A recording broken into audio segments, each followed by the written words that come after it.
वृंदावन में पूज्य संत महाराज जी के सत्संग जब मिलते हैं तो बहुत सारी बातें जानने को मिलती है।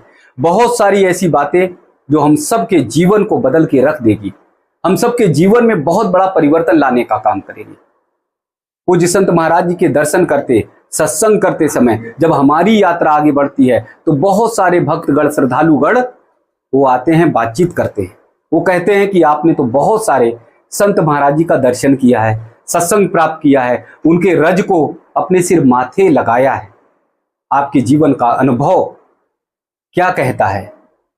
उनका प्रश्न होता है कि हमारे बच्चों में बहुत तेजी से बदलाव आ रहा है, हमारे बच्चे सद्मार्ग पर चल नहीं रहे, हमारे बच्चे बिगड़ते चले जा रहे हैं। 20-22 साल की उम्र में जो युवा हो गए वो भक्ति भाव से कट चुके हैं, भक्ति भाव की ओर मुड़ते नहीं।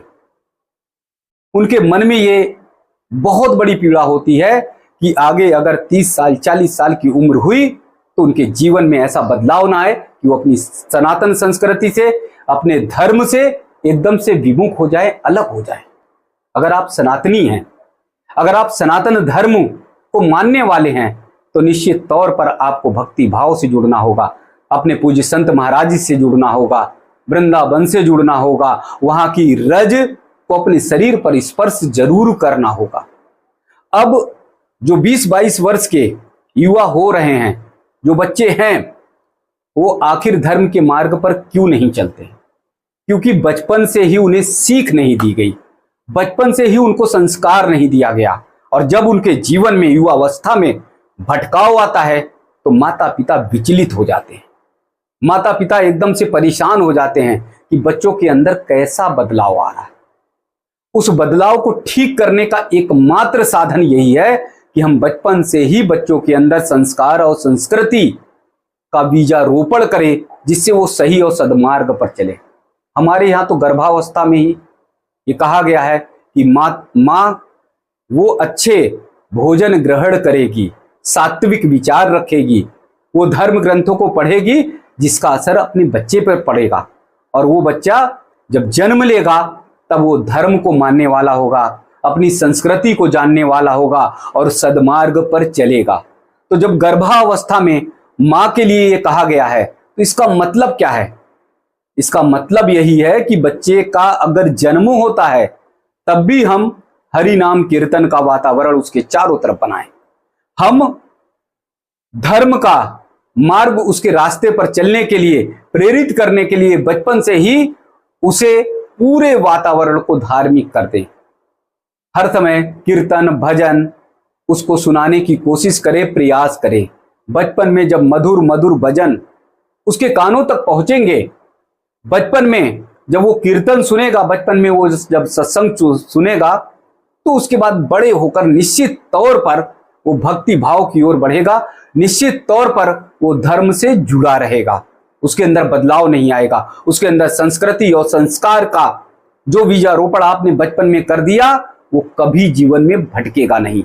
इसलिए ध्यान में रखिए, जो माता पिता, जो अभिभावक अभी सोच रहे कि हमारा बच्चा छोटा है, 5 साल का है, 10 साल का, 11 साल का है, किशोरावस्था में है और वो पढ़ाई के बोझ के तले दबा हुआ है, उसे भजन कीर्तन करने का समय नहीं है, उसे अपने धर्म और संस्कृति को जानने का समय नहीं है, वेद पुराण पढ़ने का समय नहीं है, यहां तक कि वो हनुमान चालीसा तक नहीं पढ़ता, तो आप ये समझिए वो गलत मार्ग पर निश्चित तौर पर चला जाएगा, वो भटक जाएगा और उसके जीवन में ऐसा भटकाव आएगा कि फिर वो सद्मार्ग पर नहीं चलेगा। इसलिए जो भी अभिभावक ये सोचते हैं कि भक्ति भाव भजन कीर्तन बच्चे 12 साल 15 साल की उम्र में कर लेंगे, वो बहुत बड़ी भूल करते हैं।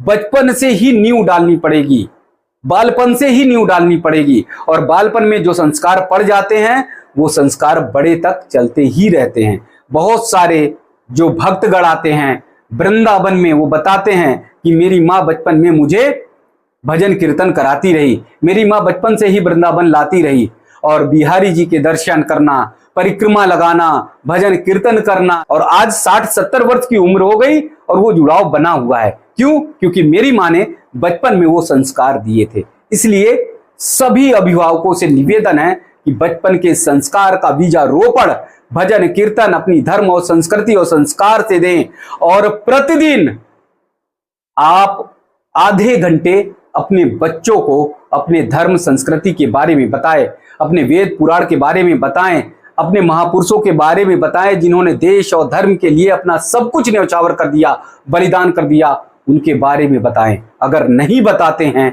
तो आपका बच्चा बड़ा होकर युवावस्था में भटक सकता है।